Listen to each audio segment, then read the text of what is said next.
Good morning good all of morning you. Sir. Good morning sir. अपरिमेय संख्याएं याद करें। अपरिमेय, यस सर।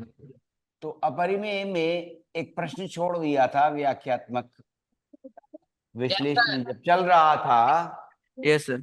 तो ये बात आई थी कि कौन सा सेट बड़ा और छोटा, रेशनल्स का सेट या इरेशनल्स का सेट।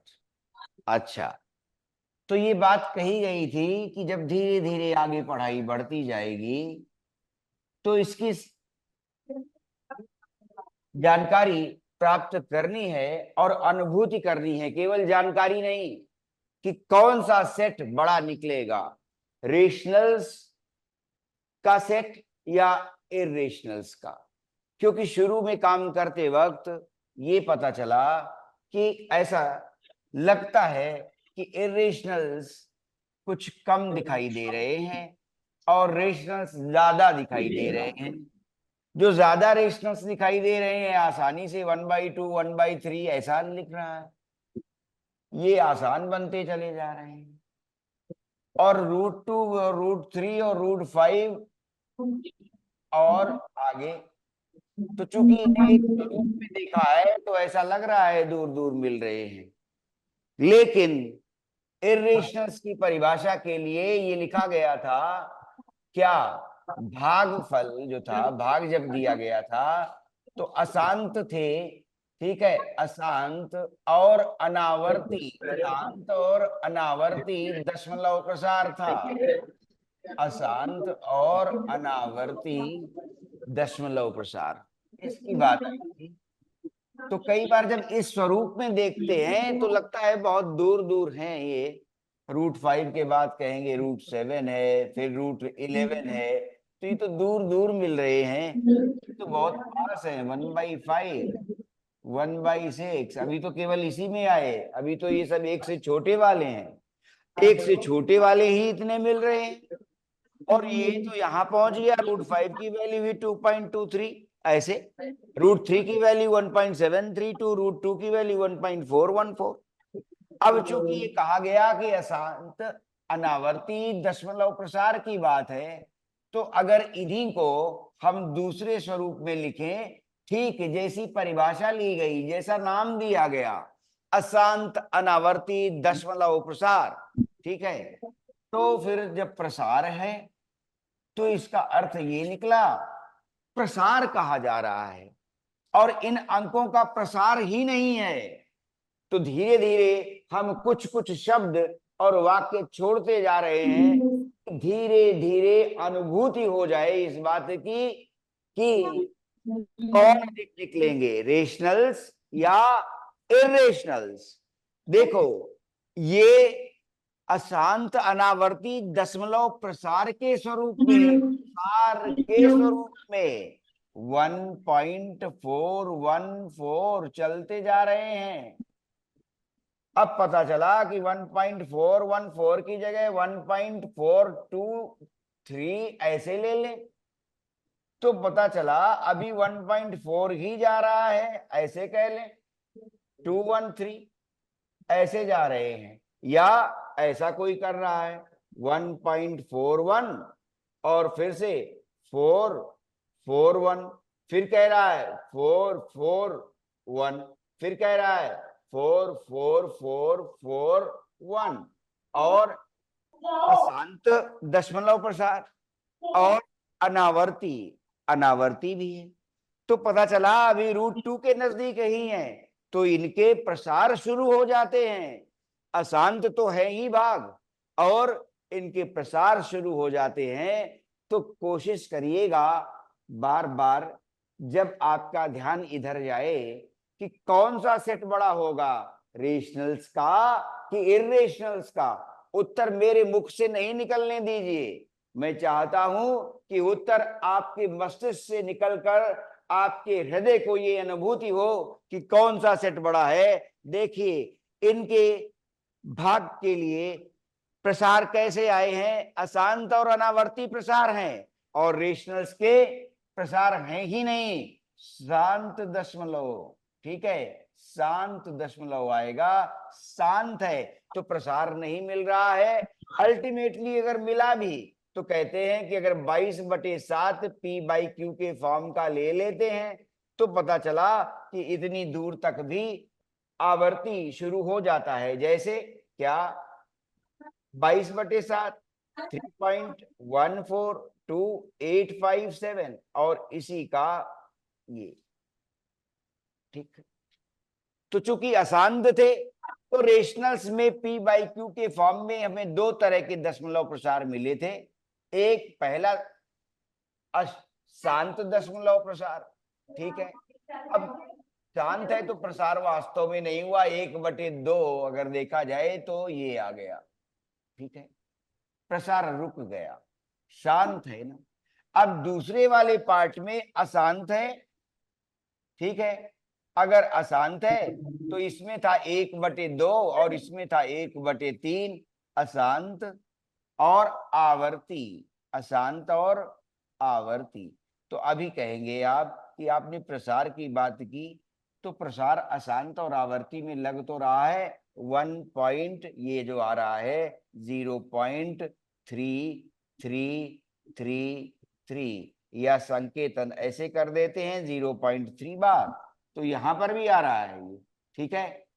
अब फिर भी हम देख सकते हैं, मैं इसी बात की अनुभूति कराना चाहता हूं कि जब जब आप इस तरह से कोई प्राइम नंबर लेकर और उसका रूट कंसीडर करेंगे, ठीक है, ऐसा रूट कंसीडर करें या किसी प्राइम नंबर की nth रूट कंसीडर करें, माने 1/n, माने p का nth रूट कंसीडर करें, तो हमेशा ऐसे दशमलव प्रसार मिलेंगे। कौन से? अशांत अनावर्ती दशमलव प्रसार मिलेंगे और P/Q के फॉर्म के अशांत आवर्ती दशमलव प्रसार ही मिल सकते हैं। P/Q के फॉर्म के जैसे कि 1/3 है तो अशांत और आवर्ती दशमलव प्रसार ही मिलेंगे। यहां पर क्या है? अशांत और अनावर्ती। लेकिन जब जब इनको इस फॉर्म में देखेंगे कि nth root of p being prime number, अभाज्य संख्या, p अभाज्य संख्या, और उसका nth रूट, ठीक है, वर्गमूल, nth ऑर्डर का वर्गमूल अगर ले रहे हैं, स्क्वायर रूट ले लें, क्यूब रूट ले लें, nth ऑर्डर का वर्गमूल ले लें, तो वो हर समय अशांत अनावर्ती दशमलव प्रसार में ही मैनिफेस्ट होगा। और हम देख पा रहे हैं फिर भी ये इस बात का आभास कराता है, बार बार अनुभूति कराता है कि ये तो दूर दूर मिल रहे हैं और ये तो बहुत पास पास मिलते हैं, तो रेशनल्स ही ज्यादा होंगे। इसकी काट के लिए मैंने आपको एक उदाहरण प्रस्तुतिकरण का ये दिया है कि ऐसे आसानी से लिखा जा सकता है। और जब 1.414 जो √2 के वैल्यू को रिप्रेजेंट करने के लिए प्रयुक्त किया जाता है, तो पता चलता है कि अगर इस तरह से लिखना शुरू कर दें तो हम न जाने कितनी इरेशनल या रेशनल √2 के पास ही लिख सकते हैं।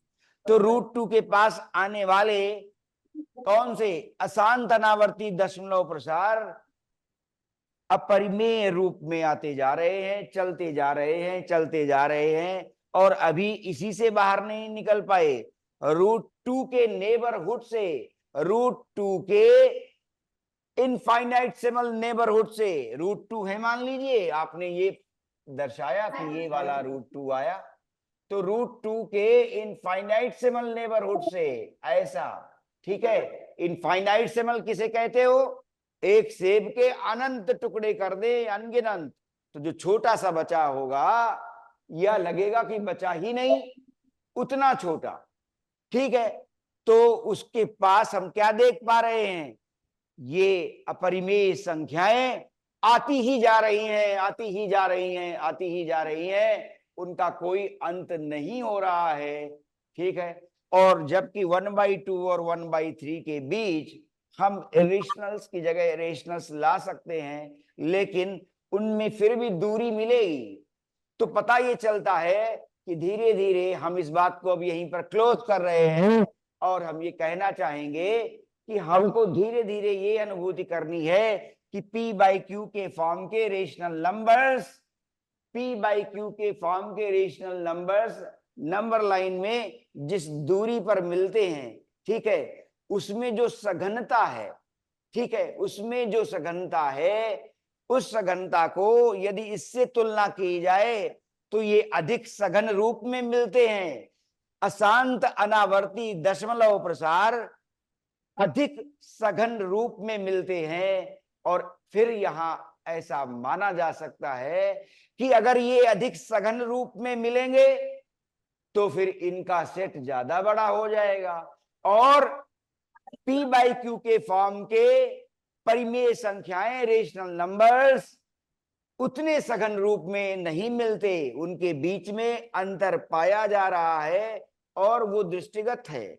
यहां पर ऐसा लगता है कि जब इस तरह से हम दशमलव प्रसार लिखेंगे जो अशांत और अनावर्ती हैं, तो इसके छोटे से नेबरहुड के पास भी हम अपरिमेय संख्याएं अनगिनत देख पा रहे हैं। तो पता चलता है क्या कि धीरे धीरे कई बार और बातचीत करने पर बहुत विस्तृत और क्रिस्टल क्लियर ये दिखा सकेंगे कि अपरिमेय संख्याएं अधिक सघन हैं और अपरिमेय संख्याएं अधिक सघन हैं और परिमेय संख्याएं उस रूप में सघन अवस्था में नंबर लाइन पर नहीं मिलेंगी। इसलिए प्रायः यही पाया गया कि हम ये मान्यता बहुत ठोस आधार पर ले लेंगे कि इर्रेशनल्स के सेट को अधिक बड़ा माना जाता है। दोनों ही सेट इनफाइनाइट हैं, रेशनल्स भी इनफाइनाइट हैं और ये भी इनफाइनाइट हैं, लेकिन इसे बड़ा माना जाता है इसलिए कि इसमें अपरिमेय संख्याएं अधिक सघन रूप में वास्तविक संख्या रेखा पर अवतरित हो जाती हैं। ठीक है, अब इस बात को यहाँ रोक देते हैं, इस पर विचार करते रहिएगा कि अच्छा ये बताया है इन्होंने, पढ़ाने वालों ने, कि अपरिमेय संख्याएं सघन रूप में दिखाई देती हैं, इसलिए ये सेट बड़ा माना जाता है। और ये संख्याएं उतनी सघन रूप में नहीं दिखाई देती। 1/2 और 1/3 को देखिए, 1/2 और 1/3 को देखिए जरा, ये 1 है तो ये 1/2 है, और अगर 3 टुकड़े कर रहे हैं तो पता चला ये 1/3 है। तो 1/3 और 1/2 के बीच ये सघनता की दिखाई देती है। ठीक है, कितने सघन मिलेंगे इस तरह से दिखाई देता है। ठीक है, 1/10, 1/100, 1/1000 बहुत पास पास मिलते जाएंगे, लेकिन ये अधिक सघन होते हैं, इसलिए ये माना जाता है कि इरेशनल्स का सेट बड़ा होता है रेशनल्स के सेट के अपेक्षाकृत। ठीक है, टॉपिक पड़ा हुआ है परिमेयीकरण की ओर। तो हमने अभी यही देखा कि अपरिमेय संख्याएं हमारे पास अनंत रूप में नंबर लाइन पर हैं। ठीक है, हर पॉइंट रेशनल या इरेशनल कट बना देगा नंबर लाइन का, हर पॉइंट। ठीक है, नंबर लाइन का वास्तविक संख्या रेखा का या तो परिमेय कट बनेगा या अपरिमेय कट बनेगा, कुछ न कुछ तो होगा, या तो वो रेशनल होगा या इरेशनल होगा। ये बात मानकर चलते हैं। अब धीरे धीरे बहुत लंबी व्याख्याएं हो चुकी 4 कक्षाओं में, अब धीरे धीरे सवालों की ओर आएंगे। हाँ आइए, कि रेशनल्स और रेशनल्स को जोड़ें तो क्या मिलेगा, है ना। तो पहले रेशनल्स का सेट ले रहे हैं और उसे क्या कहते हैं, अभी एलजेब्रा ला रहे हैं। ठीक है, ऑपरेशनल एलजेब्रा की बात कर रहे हैं और जाएंगे किसकी ओर, बड़ा टॉपिक चल रहा है परिमेयीकरण की ओर। ऑपरेशनल एलजेब्रा जो लिखी गई थी कल की कक्षा में, उसी की तरफ आ रहे हैं, जिसमें कल से जोड़ना घटाना हमने फिर लिख दिया था, अब उसे नहीं लिखेंगे। Rational and irrational also, irrational, ठीक है, दोनों। तो ये देखा जाए, मान लें हम यहां से शुरू कर रहे हैं कि √2 और √3 यदि जोड़ना चाहें तो आप उत्तर क्या देंगे। यहां से बात शुरू है ऑपरेशनल अलजेब्रा की। √2x और √3x अगर जोड़ना चाहें तो उत्तर क्या लिखेंगे, बोलो। √2 प्लस √3 जुड़कर क्या मिलेगा, बोलो बताओ, किसी को पता? √5। ये √5 नहीं पहुंचा, देखो दिखा देते हैं कैसे, ध्यान देना, अभी रिप्रेजेंटेशन फिर दिखाएंगे। आपको याद आया, आप ध्यान करिए, ये 0 है और ये 1 है और ये 2 है। यहां पर अगर 1.414 √2 की वैल्यू ये आई, ये √2 है, और 1.732 वैल्यू ये √3 आई। अब √2 और √3, तो पहले जब आप जोड़ रहे थे तो आप ध्यान करिए कि जब आप रेशनल्स जोड़ रहे थे, जिनको कि अभी हम इंटीजर के रूप में ले रहे हैं, और इंटीजर भी सभी में चूंकि बाई ए 1 किया जा सकता है इसलिए रेशनल मान लेते हैं। तो देखिए √2 और √3, तो √2 इतना और √3 और डिस्टेंस ले लिया, तो ये कहेंगे कि √5 पर पहुंच जाएंगे। ठीक है, देखो जरा, √2 इतना है और √3 इतना है, तो इतना और फिर से इतना, ये √2, तो √2 के बाद ये, अब √3, तो √3 कितना है, इतना है, और ये √3 √2 पर और ले लिया, यहां आ गए। अब √3 यहां ले लिया, अब ये √5 है। ठीक है, तो बोला 1 2 और यहां तो 3 आ रहा है, और √5 की वैल्यू क्या है, √5 की वैल्यू तो 2.23 है। अब 2.23 है, वो तो यहीं कहीं आएगा, 2.23 √5 तो यहीं कहीं आएगा। अब ये 3 आएगा, अब ऐसा लग रहा है कि √5 यहां आना चाहिए, √5 वहां नहीं आएगा, तो इसका मतलब है ये नहीं जुड़ सकते। देखो कैसे, अगर आप इधर से 1 2 और 3 लाए थे, 1 2 और 3, अब उसके बाद उसमें 3 पहले कितने रखे, 2 रखे, 2 में 3 और जोड़े, 2 में 3 यदि और जोड़े, 2 में 3 और जोड़े तो चौथा और पांचवा। ठीक है, चौथा और पांचवा, ये 2 था, 2 में 3 और जोड़े, 1 2 3, तो हम 5 पर पहुंचे हैं। लेकिन मैं ये कह रहा हूं, ये दिखाना चाहता हूं क्या, कि यदि 0 के बाद हम √2 दिखाएंगे, 1 के बाद हम यहाँ पर √2 दिखाएंगे, और √2 दिखाने के बाद हम √3 दिखाएंगे, जो 1.732 होता है, तो 1.732 मान लीजिए हमने यहां दिखाया, तो ये √3 है। अब जरा बात समझने की कोशिश करिए कि ऐसा वास्तव में क्यों नहीं हो पाया, ये नहीं है, ये गलत साबित हो रहा है। ठीक है, ये नहीं बन पाएगा। ठीक है, अब देखिए, चलिए √2 हमने इतना लिया, जैसे हम ये जोड़ रहे थे कि 2 और 3 और जोड़ दिए तो वास्तव में 5 पर पहुंचे हैं, लेकिन √2 प्लस √3 जोड़ करके हम √5 पर पहुंचेंगे। देखिए, इतना √2 और इतना डिस्टेंस √3 है। अब √2 के बाद हम उतना ही डिस्टेंस ले रहे हैं, ध्यान दे, 0 से ये √3 है, अब √2 में हमें √3 जोड़ना है, तो इतनी ही दूरी हम और ले लें √3 के बराबर, तो √3 के बराबर दूरी ये आ गई, मान लेते हैं। ठीक है, और ये 1 2 और 3 के आसपास हम जा रहे हैं, ऐसा लग रहा है। लेकिन √5 की वैल्यू कितनी है, √5 की वैल्यू तो निकलती है कितनी, 2 पॉइंट, वो यही रह जाता है। जब जोड़कर ऐसे नंबर लाइन पर देखते हैं तो साफ नजर आएगा। आज ये करके देखिएगा, अगर खाली समय मिल जाए कि √2 की दूरी वो लिख लीजिएगा और √3 भी दिखा लीजिएगा, और √2 के बाद फिर क्या करिएगा, √3 और जोड़ लीजिएगा, जैसे जोड़ने का नियम है। पता चलेगा क्या √5 की वैल्यू पर पहुंच रहे हैं, नहीं, √5 की वैल्यू पर नहीं पहुंच रहे हैं, आगे निकल जा रहे हैं। इसलिए ये मान्यता रहेगी कि अगर दो इरेशनल्स को जोड़ें तो उनका जोड़ सुपरिभाषित नहीं है, हर समय इरेशनल नहीं मिलेगा। ऐसा भी ये इरेशनल हो सकता है, जुड़ेगा कि नहीं जुड़ेगा, पता चलेगा कि जुड़ना इसका सुपरिभाषित नहीं बन पा रहा है। इसलिए हम ये कह सकते हैं इरेशनल्स को नहीं जोड़ा जा सकता, लेकिन ये पूर्ण सत्य नहीं है। इरेशनल्स को जोड़ा जा सकता है, कब, जरा देखिए, एक हमने √2 लिया और दूसरा हमने -√2 ले लिया, ये दोनों अपरिमेय संख्याएं हैं, और ये जुड़कर क्या बन गया, 0 बन गया। और जब ये 0 बन गया तो ये तो रेशनल नंबर होता है।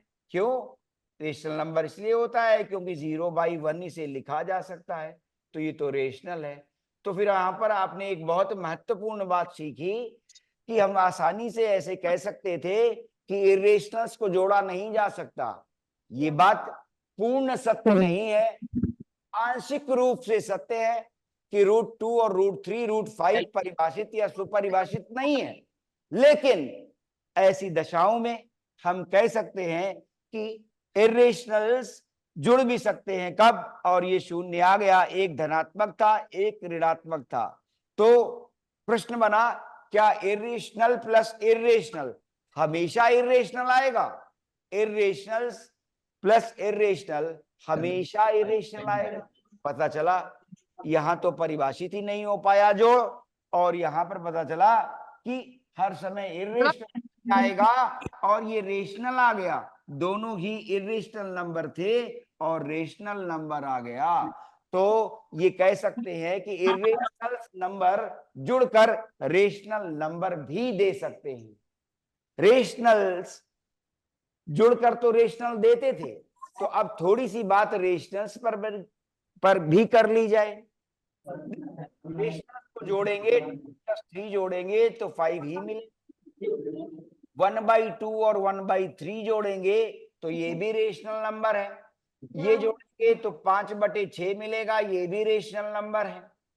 तो रेशनल्स का जोड़ जो परिभाषित है, और रेशनल्स को अगर जोड़ेंगे तो रेशनल ही मिलेगा। फिर सुनिए, रेशनल्स को अगर जोड़ेंगे तो रेशनल ही मिलेगा। ऐसे अगर घटा भी दें 2 - 3 या 1/2 - 1/3, अगर ऐसा कर दें तो 2 - 3 -1 आया, -1 को -1/1 लिख लिया। 1/2 - 1/3 3 - 2 दैट इज 1 1/6 आया, और ये भी रेशनल है, ये भी रेशनल है। तो हम ये पाएंगे कि जब रेशनल्स को रेशनल से जोड़ते या घटाते हैं, ठीक है, रेशनल्स को अभी आर लिख दिया, क्यू लिख लीजिए, तो क्यू लिख लेंगे तो रेशनल नंबर को जोड़े या घटाएं तो हमें रेशनल नंबर ही मिल रहा है। लेकिन हमने अभी यहां ये पाया था कि जब इरेशनल्स को जोड़ रहे हैं तो कई बार तो सुपरिभाषित ही नहीं है जोड़ पाना सुपरिभाषित नहीं है कि √2 + √3 को √5 लिखा जाए। ये ऐसी अवस्था में ही बनाए रखा जाएगा, √2 प्लस इसको √5 नहीं लिखा जाएगा। लेकिन ये बात भी आई कि अगर इरेशनल और इरेशनल को जोड़ें तो क्या हमेशा हमें इरेशनल नंबर ही मिलेगा? अभी बोल रहे हैं वापस, एक सेकेंड, तो पता चला हर समय इरेशनल नहीं मिलेगा, रेशनल नहीं मिलेगा। ठीक है, हर समय नहीं मिलेगा इरेशनल। यहां पर हम पाएंगे कि √2 और -√2 दोनों इरेशनल थे, तो परिमेय संख्या भी मिल सकती है, रेशनल भी मिल सकता है। ये बात ध्यान देनी है। √2 माइनस घटाना भी है, √2 - √2 तब भी शून्य आ रहा है, तो घटाने पर भी हमें कई बार रेशनल नंबर मिल रहा है। तो यहाँ पर हम ये नहीं कहेंगे irrational plus irrational is not equal to irrational always, है ना, हर समय इरेशनल आएगा ऐसा नहीं कह सकते। ठीक है, ये दो बातें ध्यान रखनी है। अब आगे चल रहे हैं, फिर क्यों टॉपिक पड़ा हुआ है इरेशनल की, ठीक है, परिमेयीकरण की ओर जा रहे थे, इरेशनल आगे बढ़ जाएंगे और फिर परिमेयीकरण को सिखाना चाहते हैं। अच्छा, अब दोनों ही बातें लगभग अधूरी छोड़ दी हैं कि अनुभूति में ये लाना है कि कौन सा सेट बड़ा है। काफी कुछ दे चुके हैं और चाहते हैं कि हम अपने मन से कल्पना करो कि कौन सा सेट बड़ा है, उसकी अनुभूति भी लेनी है। हालांकि लगभग दिखा चुके हैं और लगभग बार बार आप सुन गए कि नहीं इरेशनल्स का सेट बड़ा निकल रहा है, लेकिन और अनुभूति का ज्ञान लेना है। ठीक है, उसके बाद आ रहे हैं क्या कि अब ऑपरेशनल अलजेब्रा ला रहे थे, तो ये दिखाया क्या √2 + √3 √5 नहीं बना। उदाहरण के लिए कहा है कि घर में आज ये करके देख सकते हैं, जब समय मिले कि √2 खींच लिया और √2 के बाद √3 खींच लिया, √2 के बाद √3 डिस्टेंस और ले लिया और देखा क्या कि √5 पर पहुंचा कि नहीं पहुंचा। पता चला √5 पर नहीं पहुंचा है, इसलिए √2 + √3 √5 के बराबर परिभाषित नहीं है। अच्छा, तब आप कहेंगे अब गुणा और भाग का क्या होगा? जब गुणा और भाग आएगा तभी परिमेयीकरण की बात भी शुरू हो जाएगी। तो गुणा और भाग की ओर भी चलते हैं। तो अगर रेशनल्स का गुणा भाग कर रहे हैं तो देखिए, रेशनल्स का गुणा भाग कर रहे हैं तो Q इंटू Q, अगर हम कोई रेशनल नंबर ले रहे हैं 2 × 3 तो 6 आ रहा है, और 1/2 इंटू 1/3 ले रहे हैं तो 1/6 आ रहा है। तो गुणा परिभाषित है, ठीक है, अच्छे तरीके से। अगर रेशनल नंबर्स को गुणा करते हैं तो रेशनल नंबर ही मिलता है। अब प्रश्न आया, भाग की बात कर रहे हैं Q/Q, ठीक है, तो भाग सुपरिभाषित है, केवल कब नहीं परिभाषित है? तब नहीं परिभाषित है जब P/Q और ये Q 0 एक्सेप्शनल केस है, Q 0 नहीं होना चाहिए। बाकी जगह भाग भी पॉसिबल रहेगा, 1/2 1/3, या तो क्या आएगा, शांत आएगा दशमलव प्रसार, और या तो क्या आएगा 1/3 अशांत आवर्ती दशमलव प्रसार आ जाएगा, ठीक है। तो Q/Q जब डिवीजन की बात करेंगे, परिमेय संख्याओं के डिवीजन की जब बात करेंगे, तो हर को शून्य नहीं ले सकते, बाकी सभी केसेस में डिफाइंड रहेगा P/Q, या तो शांत आएगा, ठीक है, और दूसरा अशांत अनावर्ती की जगह अशांत और आवर्ती आ जाएगा, ठीक है। तो भाग भी परिभाषित है, अशांत और आवर्ती। अब इसी के साथ फिर से अब गुणा भाग किसका? इर्रेशनल्स का। अब गुणा भाग किसका? इर्रेशनल्स का गुणा भाग। तो भाई √2 और इंटू √3 ये परिभाषित है, क्यों? लॉज ऑफ इंडिसेस के कारण ये परिभाषित हो जा रहा है। कैसे? ये बात देखी जाए, क्या ये है 2 की पावर 1/2 और ये है 3 की पावर 1/2। अब बेस अलग अलग है, पावर सेम है, तो आपको याद होगा 9th क्लास कि अगर a की पावर हाफ है और b की पावर भी हाफ है, तो आप आसानी से लिख सकते हो ab की पावर हाफ ना। इसी तरह से यहाँ क्या हो गया, ये 6 की पावर हाफ बन गई है, तो इसका मतलब क्या हो गया, √6 आ गया। जैसे उस समय एडिशन जब कर रहे थे तो √2 + √3 √5 नहीं आया था, √2 + √3 √5 नहीं आ पाया था, और √2 और -√3 को हम -√1 नहीं लिख सकते थे। ये दो चीजें नहीं हो सकती थी, लेकिन ये हो पाया है कि √2 इंटू √3 इज √6। देखो, तो गुणा में परिभाषित हो गया, इर्रेशनल नंबर्स में गुणा परिभाषित आ रहा है, और साफ पता चला क्यों ऐसा, घात के नियम के कारण यहाँ ये सुपरिभाषित हो चला कि √2 और √3 √6 आ गया। क्यों? घात के नियम बता रहे हैं कि ये आगे परिभाषित हो रहा है, और परिभाषित होकर √2 और √3 क्या हुआ, 2 और 3 मल्टीप्लाई हो गए, रूट बना ही रहा, √6 हो गया। लेकिन √2 + √3 √5 नहीं हो पाया, और √2 - √3 -√1 नहीं हो पाया। ये ध्यान रखा जाए कि इर्रेशनल्स में जो घटाना सुपरिभाषित नहीं बन पा रहा था, एक्सेप्शनली बन जाता है कि √2 + -√2 शून्य हो जाता है। वहां पर परिभाषित हो गया कि √2 एक इर्रेशनल और -√2 दूसरा इर्रेशनल मिलकर योग क्या बना रहे हैं, शून्य के बराबर बना रहे हैं, जो परिमेय संख्या है। लेकिन यहां पर बात नहीं बन पाई। अब चूंकि परिमेयीकरण की जो ओर जा रहे थे, तो परिमेयीकरण कहां से शुरू होगा, जब हम इर्रेशनल्स का भाग शुरू कर देंगे। तो इर्रेशनल का भाग शुरू किया कि 1 को अब √2 से डिवाइड करना चाहते हैं, तो क्या ये परिभाषित रखा जाए, इसे देखना है। तो डिवीजन को अब देख रहे हैं, और डिवीजन में ये तो मालूम है कि नीचे Q शून्य नहीं हो सकता, चाहे रेशनल लिखे गए हो या इरेशनल लिखे गए हो, Q not equal to 0 P by Q के फॉर्म में रखना ही पड़ जाएगा, P बाई क्यू के फॉर्म में, भले ही P। अब ये इरेशनल बना क्योंकि वहां पर P और Q क्या माने गए थे, इंटीजर माने गए थे। ठीक है, P और Q इंटीजर माने गए थे और यहां पर Q इंटीजर नहीं है, तो क्या इरेशनल जब हमें मिलेंगे P बाई क्यू के फॉर्म जैसे, तो क्या Q को यहां पर हम 0 रख सकते हैं? नहीं। इरेशनल या रेशनल P बाई क्यू का फॉर्म इंटीजर के रूप में मिले या ना मिले, हम Q 0 नहीं रख सकते, ये बात ध्यान रखना। भले ही हम रेशनल डील कर रहे हो या इरेशनल डील कर रहे हो। तो अब भाग देखते हैं और यहीं से परिमेयीकरण की पहली लाइन शुरू हो जाएगी। शीर्षक इतनी पहले डाला था, तो कई बार ऐसा है ना, ये कहानी लिख दी गई, फिर शीर्षक सोचा गया, फिल्म बनाने के बाद शीर्षक सोचा गया कि टाइटल क्या रखा जाए फिल्म का, तो कई बार पाठ इस तरह से आएगा और कई बार ऐसे आएगा कि पहले शीर्षक सोच लिया, इतना स्ट्राइकिंग शीर्षक है। कई बार ये होता है, गणित में ये है, थ्योरम का स्टेटमेंट पहले आया कि थ्योरम का प्रूफ पहले आया। जब थ्योरम नहीं थी तो उसका प्रूफ कैसे पता?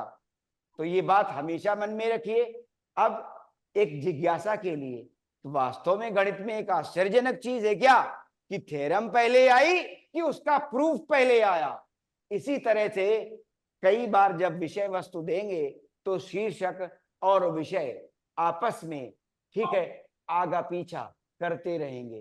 कई बार शीर्षक पहले आएगा और फिर कई बार कहानी पहले आ जाएगी। चलिए आइए, तो अब हम आ रहे हैं 1/√2। 1/√2, तो जब भाग शुरू किया तो हमने देखा कि 0 का मान छोड़ दें तो रेशनल्स में परिमेय संख्याओं में जोड़, घटाना और गुणा और भाग सुपरिभाषित है। भाग में Q नॉट इक्वल टू 0 है, लेकिन इसे कह रहे हैं कि हम सब कुछ कर पा रहे हैं वहां पर। ये ऑर्गेनाइजेशनल स्ट्रक्चर है ऑपरेशनल अलजेब्रा का, गणित में किसको लेकर? परिमेय संख्याओं को। परिमेय संख्याएं आसानी से जोड़ सकते हैं, घटा सकते हैं, गुणा कर सकते हैं और 0 को छोड़कर भाग दे सकते हैं। लेकिन जब अपरिमेय संख्याओं की ओर आए तो पता चला क्या, जोड़ नहीं पाए, घटा नहीं पाए, लेकिन गुणा तो कर पाए हैं। घात के नियम के कारण गुणा तो कर पाए हैं। अब भाग रह जाता है, तो भाग पर बात करते हुए परिमेयीकरण की ओर चल पड़ेंगे। आगे चल रहे हैं। अब आया कि भाग क्या आया, 1/√2। तो इनके भाग कैसे दिए जाएंगे ये देखना है। मान लो हमारे पास होता 1/√2 + √3, ठीक है, ऐसा। तो अब ये भाग कैसे दिए जाएंगे इस पर विचार करना है। और अगर ये भाग दिए भी जाएंगे तो क्या वास्तव में कोई सुपरिभाषित संख्या निकल रही है, कुछ बन पाएगा? तो क्या भाग देना इरेशनल्स में, अपरिमेय संख्याओं में सुपरिभाषित दिखेगा? इस पर बात करनी है, ठीक है। तो आइए चलिए, अब इसको कहते हैं, इसको इधर ले चल रहे हैं, परिमेयीकरण की ओर ले चल रहे हैं। तो परिमेयीकरण कहेगा, अब ज्यादातर जो सेंटेंस बोला जाता है इंडिया में उसमें यही कहते हैं रेशनलाइजेशन, लेकिन बाकी अगर वैश्विक दृष्टि में देखें तो वहां कहा जाता है रेशनलाइजिंग द डिनोमिनेटर। वो स्पष्ट बोलते हैं रेशनलाइजिंग द डिनोमिनेटर या रेशनलाइजिंग द न्यूमरेटर, वो अलग अलग बोलते हैं। लेकिन हमारे भारत में यूं बोला जाता है सिंपल रेशनलाइजेशन। भले ही न्यूमरेटर को रेशनलाइज करने जाए, अगर न्यूमरेटर में लिखा होता है ऐसा √3/2, तो न्यूमरेटर रेशनलाइज करते, ठीक है। तो पता चला कि भारत में दोनों के लिए ही कॉमन बोला जाता है परिमेयीकरण, लेकिन वैश्विक परिदृश्य में पाते हैं हम ये कि वो स्पष्ट बोलते हैं rationalising the denominator, rationalising the numerator, ठीक है। जान लीजिए, कोई प्रयोग की जरूरी नहीं है, अपने भारत में आसानी से बोला जाता है रेशनलाइज कर रहे हैं, ठीक है। और उसको मान्यता है कि ज्यादातर हम डिनोमिनेटर हर को ही रेशनलाइज कर रहे होते हैं। तो इसका रेशनलाइजिंग फैक्टर बात आ रही है। अब नया वर्ड आया, रेशनलाइजिंग फैक्टर। ठीक है, रेशनलाइजिंग फैक्टर। ठीक है, rationalising the yes sir. Denominator. तो रेशनलाइजिंग फैक्टर की बात आ रही है। ठीक है, वास्तव में देखिए, ये जो बात हमने अभी नाश्ते की तुमसे की है उस पर वास्तव में ध्यान देना है। रेशनलाइजिंग फैक्टर की बात आ रही है। तो रेशनलाइजिंग फैक्टर की बात अगर करें तो देखिए जरा, आसान है। डिनोमिनेटर √2 में अगर इसे रेशनलाइज करना है, परिमेय बनाना है, तो आसान लगता है। √2 गुणा √2 क्या ले लेगा? अरे 2 ले लेगा, आसान बात है। ठीक है, और ये भी याद दिला दें क्यों ऐसा हो गया था। 2 की पावर हाफ, याद दिला रहे हैं, 2 की पावर फिर से इंटू हाफ, ये वाला आया। अब हाफ और हाफ जुड़ गए ना, लॉज ऑफ इंडिसेस के कारण, तो हाफ प्लस हाफ क्या हो गया? 2 की पावर 1 हो गया, इसलिए 2 बन गया था। ठीक है, तो √2 मल्टीप्लाई कर देते हैं। ठीक है, और रेशनलाइजिंग फैक्टर इसका यही हुआ। ठीक है, क्या √2 इसका रेशनलाइजिंग फैक्टर हुआ। तो अब क्या आ गया? √2/2। ठीक है, अब कहते हैं रेशनलाइजिंग कहा जाता है, रेशनलाइज करिए, रेशनलाइज करिए। नंबर तो अभी भी रेशनल ही बना रह गया। नंबर तो अभी भी जो दिया गया था 1/√2, तो रेशनलाइजिंग का ये अर्थ नहीं निकलता कि आप इरेशनल को रेशनल बना बैठेंगे या इरेशनल रेशनल के रूप में उत्पन्न हो जाएगा, ऐसा नहीं है। हुआ ये कि आपने हर को रेशनलाइज किया है। संख्या जो थी 1/√2 इरेशनल, वो इरेशनल अभी बनी हुई है। √2/2 ये इरेशनल ही रहेगा। ठीक है, तो रेशनलाइजिंग द डिनोमिनेटर, या जब हम रेशनलाइजेशन कह रहे हैं तो रेशनलाइजेशन ये प्रभाव नहीं दे पाएगा क्या कि संख्या इरेशनल थी तो रेशनल हो गई, संख्या रेशनल थी तो इरेशनल हो जाए। हम मन में ये बात ना लाएं। संख्या इरेशनल थी तो क्या रेशनलाइजेशन करते हुए वो रेशनल बन जाती है? नहीं।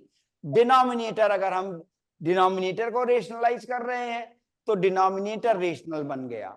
अगर हम न्यूमरेटर को रेशनलाइज कर रहे हैं तो न्यूमरेटर रेशनल बन जाएगा, संख्या इरेशनल ही बनी रह गई। इसमें हम न्यूमरेटर रेशनलाइज कर रहे हैं, इसका रेशनलाइजिंग फैक्टर √3 ले लिया है, साफ नजर आ रहा है। √3 इंटू √3 3 हो गया अपॉन 2√3। देखिए अभी भी तो ये इरेशनल नंबर ही है, तो रेशनलाइजेशन करने से हमें ये नहीं दिखा कि वो रेशनल नंबर बन जाएगा। तो रेशनलाइजेशन का अर्थ ये नहीं निकाल लीजिएगा कि संख्या इरेशनल प्रभाव से रेशनल प्रभाव में आ जाएगी, ऐसा नहीं हो पाएगा। ठीक है, क्या हुआ कि जो डिनोमिनेटर अगर रेशनलाइज किया है तो वो रेशनल नंबर बन जाए, अगर न्यूमरेटर रेशनलाइज किया है तो न्यूमरेटर रेशनल बन जाएगा। संख्या जैसी थी इरेशनल वैसी ही बनी रह गई। अब इस पर बात करते हैं 1/, धीरे धीरे अब गुड लक कह देते हैं आपके लिए कि धीरे धीरे आप सवालों की ओर आ रहे हैं। 1/√2 प्लस √3, अब इसको कॉन्जुगेट कहते हैं। आगे जो इसका रेशनलाइजिंग फैक्टर ला रहे हैं तो कॉन्जुगेट लाएंगे, a प्लस बी के कॉन्जुगेट के रूप में लाएंगे a माइनस बी, और a माइनस बी के कॉन्जुगेट के रूप में ला रहे हैं a प्लस बी। तो यहां पर क्या है? प्लस। ठीक है, तो कॉन्जुगेट से, कॉन्जुगेट इस तरह के हैं, बालक बालिका, ऐसे कॉन्जुगेट पेयर, कॉन्जुगेट पेयर। तो प्लस का माइनस और माइनस का, ठीक है। अब हम 2 माइनस √3 से दोनों को मल्टीप्लाई करेंगे, है ना। अब क्या आ गया? आसान आ गया, 2 माइनस √3, और नीचे क्या आया? a प्लस बी, और a माइनस बी का फॉर्म दिख रहा है तो मैं ये बार बार लिखता हूं। ठीक है, इसको ध्यान दे, a plus B, a minus B, क्या a² माइनस b² लिखा जाता है? तो क्या हुआ? a प्लस बी, ये √2 था, √2 था, √2 था ना यहाँ, ये √2। तो अब प्रश्न था कि अब √2 और √3 कंसिडर किया गया, a प्लस बी और a माइनस बी, तो a square minus B square, तो 2 माइनस 3। अब क्या हुआ कि √2 माइनस √3 अपॉन कितना, -1। ये माइनस अगर उधर दे देंगे तो √3 माइनस √2 न्यूमरेटर को चला गया और ये 1 बच गया। तो देखा कि रेशनलाइज जब किया हमने तो डिनोमिनेटर रेशनलाइज हो गया, डिनोमिनेटर रेशनल प्रभाव में आ गया, संख्या इरेशनल ही बनी रह गई, संख्या इरेशनल ही है। ठीक है, तो ऐसे वाले केस में ध्यान रखिएगा कि हम कॉन्जुगेट से मल्टीप्लाई करते हैं ऊपर नीचे और रेशनलाइजेशन शुरू हो जाता है। चलिए अब सवाल शुरू करते हैं, गुड लक फॉर दैट। चलिए आइए, problem set on rationalisation, problems on rationalisation. पहला सवाल दे रहे हैं 1/2 माइनस √5। रेशनलाइजिंग फैक्टर बोलो क्या होगा, पहले रेशनलाइजिंग फैक्टर ही बताना है। रेशनलाइजिंग फैक्टर इसका क्या हो, बता चुके कि अगर a प्लस √b है तो a माइनस √b बनेगा, अगर a माइनस √b है तो a प्लस √b बनेगा। तो इसका रेशनलाइजिंग फैक्टर क्या बताओगे, बोलो 2√3 प्लस √5 ना, इसका रेशनलाइजिंग फैक्टर आसानी से आ गया। ठीक है, 2√3 प्लस √5, ये पहला था। अब दूसरा सवाल पूछ रहे हैं, देखिए उत्तर लाइए। अगर हम कहें कि x कितना है, 7 प्लस 4√3, अगर x इतना है तो हमें मान बताइए, फाइंड क्या, x प्लस 1/x। दोनों ही सवाल एक साथ आ गए कि इसमें इसकी वैल्यू बतानी है, इवैल्यूएशन करना है, और रेशनलाइजेशन भी आ जाएगा क्योंकि 1/x चाहिए। तो फाइंड x प्लस 1/x। अब एक सवाल पहले करके दिखा रहे हैं, आप दूसरा करिएगा, मैं पहले करके दिखाऊं। x 1/x की भी मांग है, देखो भाई 1/x की मांग भी है, तो 1/x क्या लेगा, 1/x लेगा 1/7 प्लस 4√3। अब इसे रेशनलाइज करना पड़ेगा, तो इसका रेशनलाइजिंग फैक्टर क्या बनेगा, 7 माइनस 4√3 अपॉन 7 माइनस 4√3। ठीक है, क्यों, प्लस के फॉर्म में था ना डिनोमिनेटर, a प्लस बी, तो a माइनस बी कितना आया, आ गया 7 माइनस 4√3। अब ये क्या है, a प्लस बी और a माइनस बी, तो a square minus B square, a square minus B square क्या आ जाएगा, 49 माइनस 48। देखिए ना, 7 का स्क्वेयर 49 और 4√3 अगर तुरंत न देख पाए हो तो ऐसे देख लीजिए, 4 गुणा 4 16, √3 गुणा √3 3, 48 आ गए। तो ये कितना बच गया, नीचे 1 है। ठीक, तो 7 माइनस 4√3। अब देखिएगा जो जोड़ना है वही कल अंताकृत सर आपको सिखा रहे थे, फिर देखिए क्या आएगा, x 7 प्लस 4√3 और 1/x क्या आया, ऐसा सवाल एग्जाम में पूछा जा रहा है, 7 माइनस 4√3 आ गया 1/x। ठीक है, अब हम देखें 4√3 और -4√3 कट गए ना, उन्होंने होमवर्क के लिए बहुत सारे जोड़ घटाना लिख के दिए थे ना पीले रंग से, ठीक है, आपको याद होगा। ठीक, तो वो आपने किए होंगे। अब उसी तरह की चीज यहां आ गई, ये 4√3 है और ये -4√3 है, कैंसिल हो गया, 7 और 7 14 बच गया, ये आंसर आ गया। इसमें ऐसी कोई बात है जो नहीं समझ में आई तो कोई पूछ सकता है कि आपने ये क्या किया। सर समझ लिया। अब तीसरा सवाल दे रहे हैं, √3 माइनस 2√2, क्या इसे निकाल पाओगे, 3 माइनस 2√2 पर फिर से रूट लगा है, वर्गमूल चढ़ा हुआ है, तो अब इसका मान क्या हो, जिसका आपको इंतजार था कि सवाल कराए जाएं, तो सवाल आ गए और बढ़िया सवाल आ गए। 3 - 2 √2 पर वर्गमूल फिर से लगा है। क्या उत्तर बनेगा? इम्तिहान में अच्छे विद्यालयों में जहां पढ़ाई बहुत अच्छी जा रही होती है, ऐसा सवाल एग्जाम में पूछा जरूर जाता है। चलिए इसे लाइए, कौन कर पाएगा इस सवाल को? इसका मान क्या आएगा बताइए। राम जानकी विद्यालय कोई हाथ उठा रहा है? √-1 √-1 -1 का अंडर रूट देखो जरा ध्यान से। ये तो अभी सीखा भी नहीं, 11वीं में पहुंच जाएंगे। अगर ये कोई चीज होती है, मान ले ये चीज कोई नंबर है ये x, तो इसका अर्थ निकलेगा कि -1 और ये एक्स स्क्वायर है। ये देखो जो तुमने कह दिया अचानक, तो ये एक्स स्क्वायर किसी का स्क्वायर माइनस नहीं होता, इसलिए ये गलत है, ये 11वीं में आएगा। चलो अभी नहीं समझ पाए, किसी का निकला? अच्छा अब देखो, फिर इसी पर दूसरा सवाल देंगे, पहले अब ध्यान से देखो। √5। कितना? √5? Yes sir. No, it's wrong.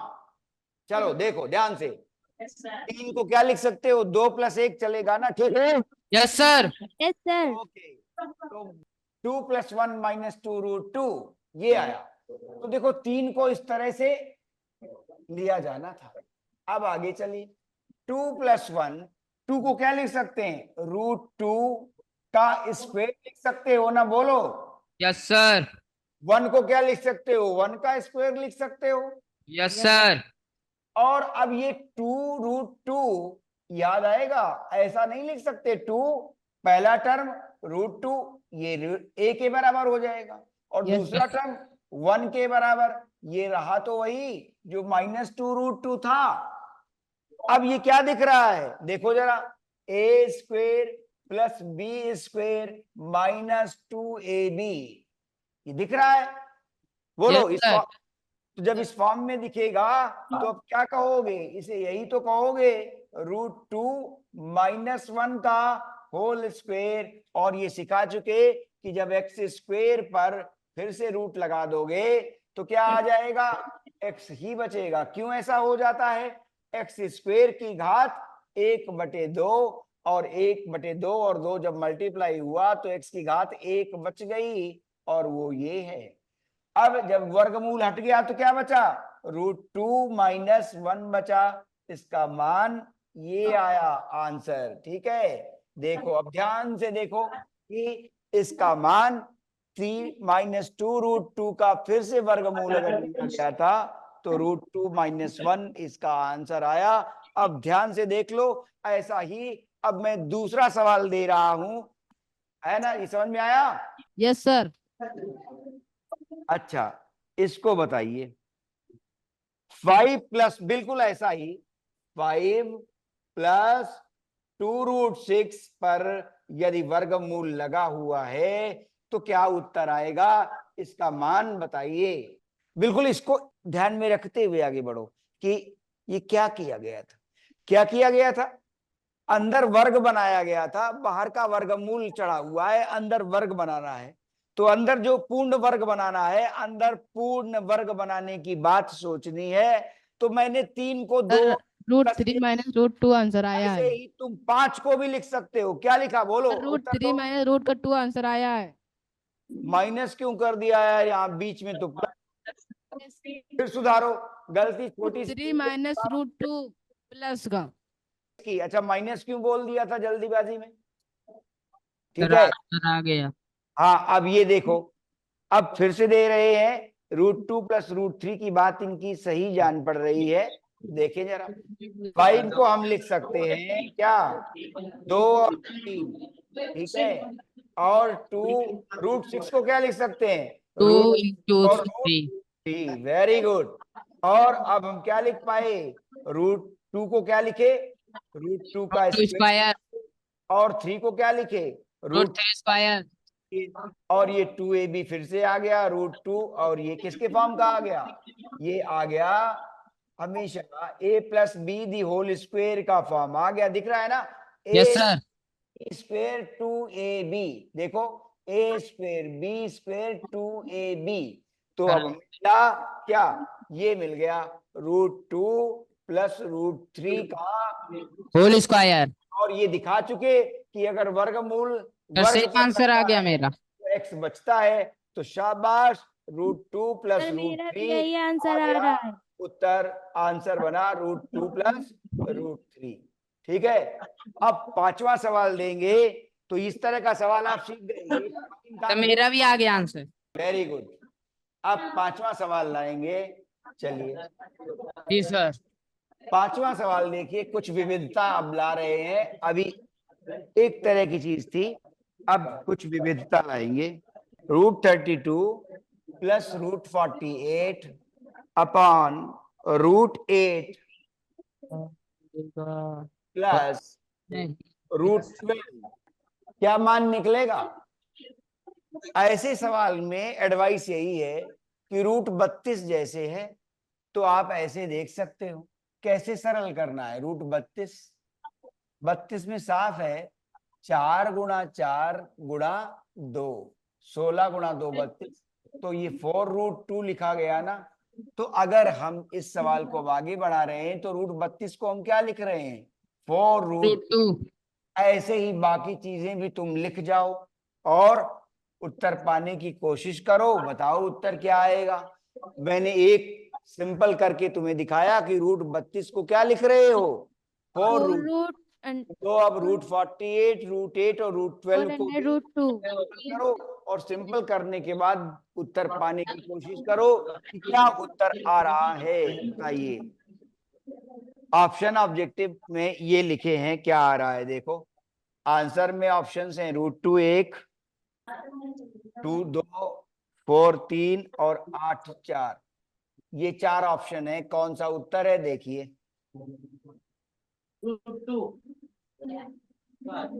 Root 48 क्या लिखा गया? रूट 48 में लिखूंगा 4 गुणा 4 16 गुणा 3 तो 4 रूट 3 आ गया है ना। 4 रूट 3 आया।